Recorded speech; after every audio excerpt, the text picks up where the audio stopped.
the discussion now? Yeah, I'm ready. Sure. So, can you take us through the journey of ePay later? Where did this idea come to you from? How did you execute the entire thing? Yeah, so our journey started a little over 5 years back. So Sure. three of us go a long time back. My other two co-founders, one of them, in fact, is my batchmate, rather roommate from my B school, and my second co-founder also is an old friend. And all three of us happen to be in Mumbai. And yeah, we used to meet quite often over a drink and stuff.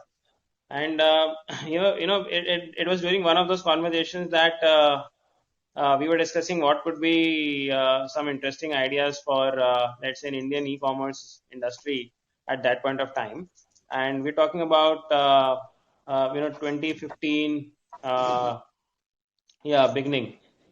So we were sort of studying a lot of models outside India, especially around lending and stuff, because that's the space where we were into. All three of us were in banking/lending space, and we found a few models quite interesting. One of them, was a company called Lending Club. Then we had Klarna, Cabbage. We found some of these models really, really interesting, and sort of when we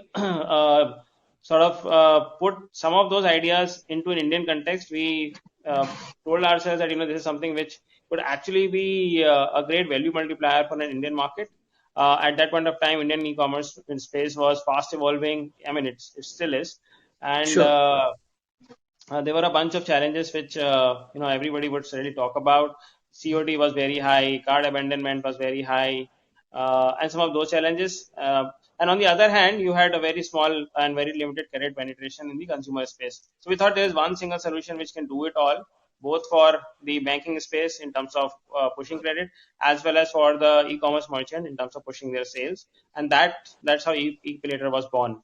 So Sure. that's our little story. Sure. So can you take me around some of the current trends in the industry? What do you think is going to be the future of payments? How do you think the industry is evolving over given you started way over 5 years back? How did the industry look back then and how is it today? What's the changes that you've seen in this industry in the last 5 years? Okay, so it's a bunch of questions there. So your first question, that what are the trends that I see? So yeah, the first and possibly the most predominant trend that you see is that industry is predominantly mobile first. I mean, a lot of payments are going online. Going mobile, and thereby also a lot of payments are going contactless. So, but one trend which is very, very visible and quite apparent in Indian payment industry evolution is that it is sort of taking a trajectory which is similar to, let's say, that of China. So in China, again, a lot of digital payments are powered through a QR code. It's a very easy and economical way of enabling digital payments for any merchant. And sort of India has also taken that route vis-a-vis, let's say, other technologies like NFC. Sure. And you have and the government of India has done a fantastic job by enabling, by basically building the India Stack UPI platform and some of those commonly available services, and on top of which a lot of fintechs have built some interesting solutions. So that's one thing which is very, very clear, and I think that's here to stay. The other thing which I feel, and that's more on the credit side of transactions within payments, is uh, that again, there is a lot of usage of alternate data in addition to traditional data, so which is very, very encouraging. I mean, if you look at the Indian credit space, our lending has primarily been a function of a lot of traditional data points, more like, what's your bureau score, what's your credit profile looks like and stuff. But increasingly, there is a very healthy trend wherein the credit decisions are being made based on traditional as well as alternate data, and banks and NBFCs and fintechs are sort of evolving their credit underwriting algorithms whereby they can make sense of unstructured data and data points which, let's say, would emanate from social media profile Sure. or, let's say, other digital footprint of the consumer. So what it is leading to is making credit is becoming more democratic, and that's again a very, very clear trend that I see. And If your other part of your question was that what is the change that I have seen 5 years back and now, I think yeah, one very visible change is that uh, cash is still the king, but I mean the adoption of non-cash methods is definitely on the rise, and cash should I call it as definitely has a very, COVID-19 very realization strong. for most of them? I'm sorry. Do I call this as COVID-19 realization for most of them? Um, I think not really. So I feel there has been a lot of work that has happened towards adoption of digital payments. See, demonetization was something that really gave a strong fillip to adoption of payments. Uh, but if you really look at it, there is always some digital payment method that have existed, or other non-cash payment method that have existed. Right, we have had debit cards and we have credit cards and all, right? We in fact have a fairly massive base of debit cards in the country, but the usage of debit cards has not been as high as, let's say, compared to other payment methods. I think one thing which has really changed is that not just on the consumer side, but, let's say, even on the merchant side, the adoption or the intent and ability to accept digital payments has really multiplied over these years. So Got it. you have even, let's say, small shops, even small cigarette stalls and stuff. Even they would have a QR code. It is extremely economical for them. They don't have to really deploy a card reading machine. So they save on rental, they save on electricity, and most importantly, they don't have to incur what we call as a transaction fee. I mean, in industry parlance, you Got call it. that as an Got it. MDR, Got it. right? Correct. I think that's one strong value proposition there, that they don't have to pay the transaction fee. Yeah. Uh, sure. So, Akshat, you spoke about credit, right? So, I want to understand what's your target group in the credit, and what seems to be the market share of that particular target group, of course, So and see, also want to know about how you went for your initial user acquisition and stuff. I'm sorry to come with a bunch of questions all the time, but just curiously asking. no worries. Okay, so who is our target segment? So, like I said, I mean, we stand for making credit a democratic offering. So, essentially, we are trying to make credit available to those who do not have an equal access to it, or who did not have an equal access to it. So this would include people who, let's say, do not have a very rich credit history, either because they are young. So that would possibly include, uh, you know, uh, fresh graduates who have just joined the workforce and are yet to sort of get their first credit product. So this would include those millennials and other, young workforce members. So that is one. Secondly, it would also include people who are not really urban elites. So people in non-metros Correct. yeah, who do not have access as Got good it. an access to, let's say, traditional banking. Got Thirdly, it. it would also include the self-employed professionals. So we have done a lot of Sure. work on that front.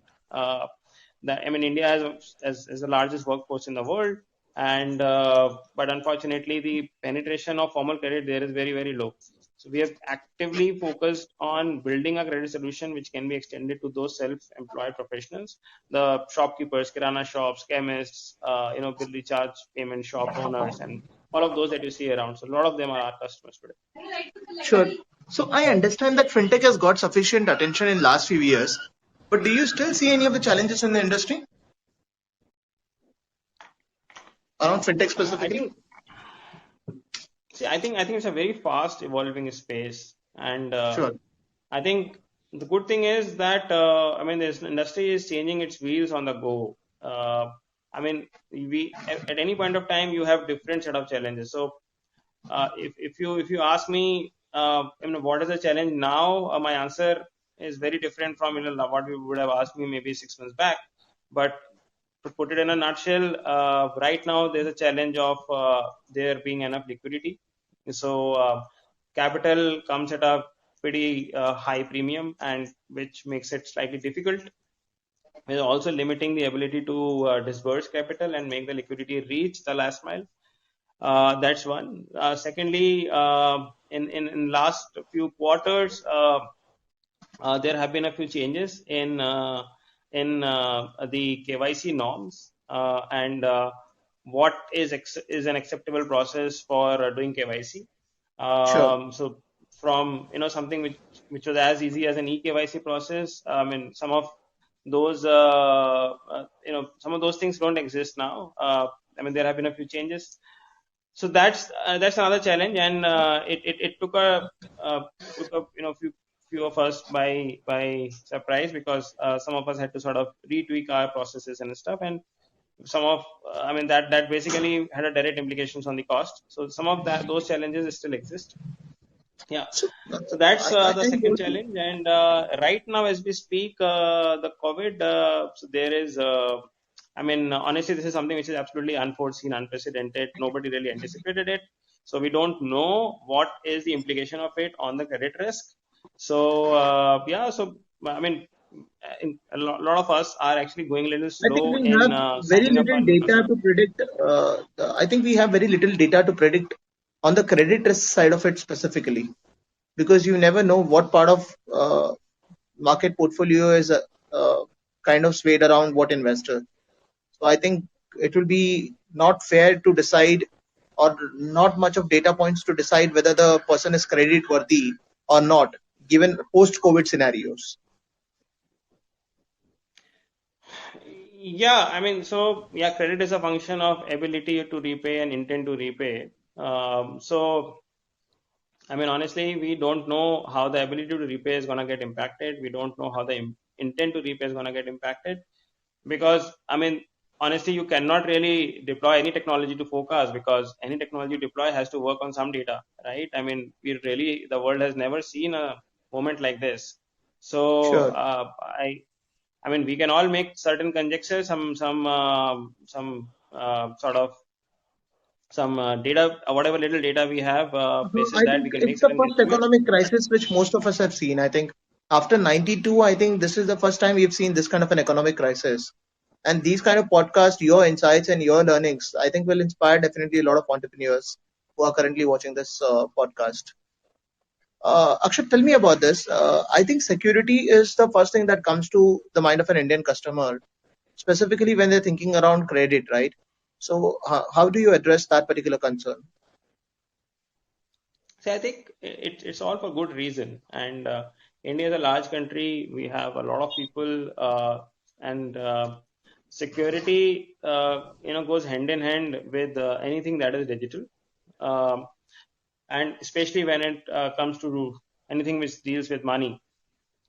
But I think a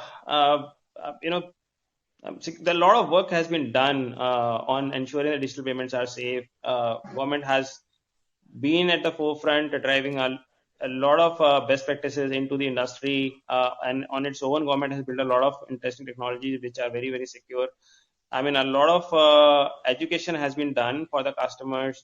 So I think in terms of maturity of digital payments, I would say that as a country we are far ahead of most of the countries, including some of our Western counterparts, Sure, and that holds true even for security aspect of it. sure. And Akshat, currently, do you have pan India presence? Yes, we do. Sure. And what would be your USP over your competitors?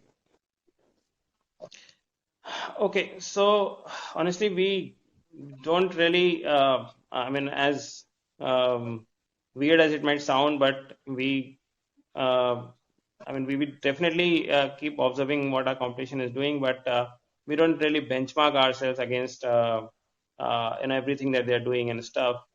So I wouldn't have a very pointed answer to that. That what is my USP against it? But I would say that what is the Sure. USP that we are building for our customers is how I would like to put it.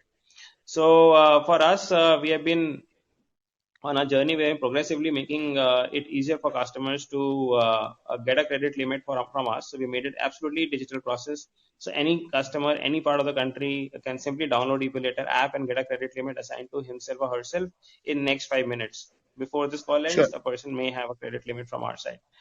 So Got that's it. how smooth that is. So you don't really have to. I mean, there is no physical element aspect to it. It is a completely digital journey. So that's one. Secondly, we Sure. have tried to make it as inclusive as possible. So that's where a lot of data science comes in. So any credit product necessarily has to go through a certain credit checks. And as an output of the credit check, you decide whether customer should be given a credit limit or not. Now, in our case, since our algorithms have really evolved to an extent that they can differentiate very intelligently between uh, a good customer versus a not so good customer. So our ability to sort of extend credit to as many customers as possible is on the higher side.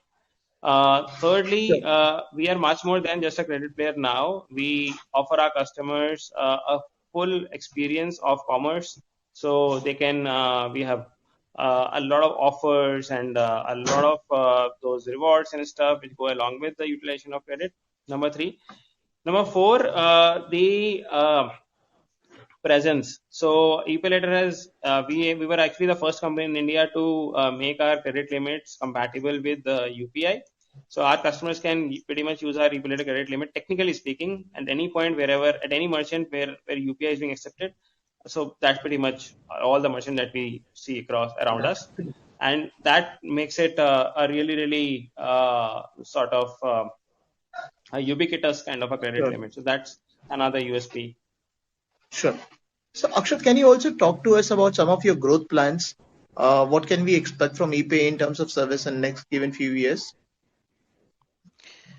So we are a fast-growing company. I mean, yeah, just before the virus happened, we were growing at 20% month on month, and we have our customers in pretty much most of the pin codes in the country today.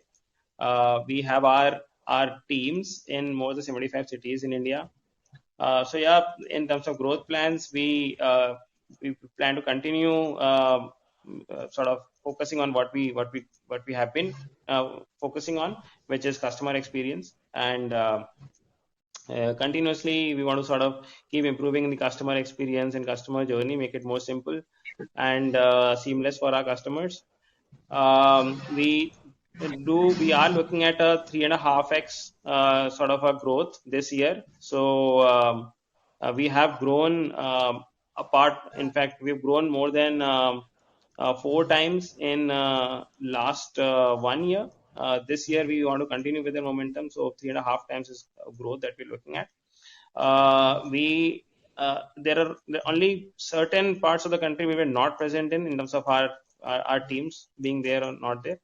So which primarily are around certain a few states in northeast part of the country. So we But have already started taking steps towards expanding our presence there as well. So that's another big piece of our growth strategy for this year. sure. Akshat, I see a lot of entrepreneurs these days trying to explore fintech as an area for their entrepreneurship career. Would you have any specific advices for them on what they should be looking at, how they should be looking at their benchmarks? Uh, any specific advices to structure their journey or look into a particular direction, if at least?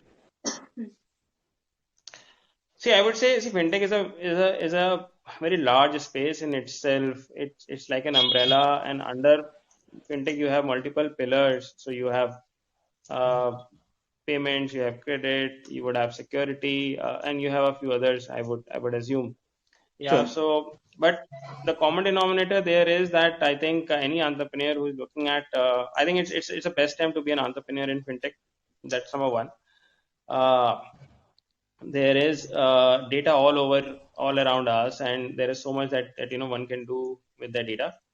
uh, Customers are a lot more aware today, so there is a much stronger pull for fintech offerings in the market. But I think one thing which remains absolutely time tested is any entrepreneur looking at sort of being a entrepreneurial journey now should focus on the customer and pick up a use case and make sure that you really nail it. Sure. It's very, very, very important. Let's not sort of, you know, try and replicate the existing models. Either we can always pick up the good ideas from any part of the world, but it's important to sort of Indianize things and ensure that whatever you have done is absolutely relevant and contextual to Indian consumer. So that's, I think, is very, very, very important. And how has the support particularly been on the regulation front of it? Fantastic. So, I mean, I think we, as an industry, we couldn't have asked for more. Government is very, very supportive. I mean, government has been working like an entrepreneur in itself, very, very nimble-footed, and That's very interesting you say that now. Sure. yeah, very, very. So I Akshay, mean, they're very, very quick to make changes and very, very supportive. So yeah, I mean, absolutely, see this they're this doing one fantastic. personal observation at my end. I see a lot of payment companies turning into lending companies now, and vice versa, right? I see a lot of lending companies turning into payment companies. So what do you think is a clear scope of a direction of a company? How do you define a payment and a lending company when they're mismatch of the particular roles that they play? Any thoughts on this? So honestly, I don't look at it that way. See, I mean, lending is always for certain end use. So, for example, you take a car loan, if you want to buy a car, end use for a house loan, education loan, and likewise, right? So if I mean there is a lending company, I mean it's lending to its consumer and customers are taking that loan for a reason, right? In case of payments, there is a trade or commerce happening between two entities, a consumer and a buyer and a seller, right? Sure. Now, if that is enabled by credit, which means the buyer is deferring his or her liability to pay to the seller, and or maybe on his or her behalf there is a lender who has made a payment, right? And the borrower and the customer or other buyer makes a payment either on a deferred date in full or on an EMI basis. So Correct. again, it's, I mean, if the payment is being done using credit, then there's a lending company which has a role to play there. So I mean, it's very it's quite dependent, heavily dependent on the use case that we're talking about. Sure. So yeah, you would see a lot of lending companies who you can say that they are also in the payment space because they are facilitating a commerce between a buyer and a seller. Sure. Akshat, that was a brilliant conversation. Would you like to give any shout outs to any of the stakeholders who have who have played a meaningful role in the journey of ePay later? A lot of them, I think it's a very, very long list, starting from I my understand. family, my gurus, my wife, and my friends, my mentors. But yeah, I think most importantly, it's been my customers. So they have been our biggest guide. We've learned a lot from them. They have been very kind, giving their feedback to us, and for suggesting a lot of things that we had not envisaged. So Sure. yeah, big, big, big shout out to them. So besides business, I have one or two questions for you. Please. If you were to start a company every new year, or if you were to continue with ePay later, what would you choose? No, I would sort of stick to ePay later. I don't think that I would like to do a company every year. Sure. I would like to sort of really consolidate, build something meaningful customers before I do something different. Sure. Is there anybody you follow on social media who gives you enough insights or is really kind of an inspiration you look forward to? I follow, yes, I follow our Prime Minister. I follow Elon Musk. I follow Jeff Bezos. I follow a few geeks. Sure. Yeah, a few people who post some very interesting stuff around what's happening in technology space. I also follow a few economists. Akshat, this was a very insightful discussion, and thanks for sharing so much highlights on the lending market particularly. Thanks so much for your time. Yeah, thanks, Giri, and thanks everyone on the call. Thank you so much, Akshat. Thanks. Yeah, take care, stay safe. Bye bye. Take care. Stay safe. Thanks.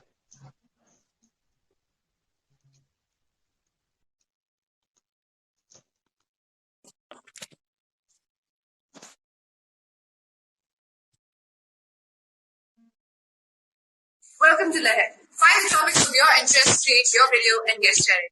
Swipe up to introduce yourself.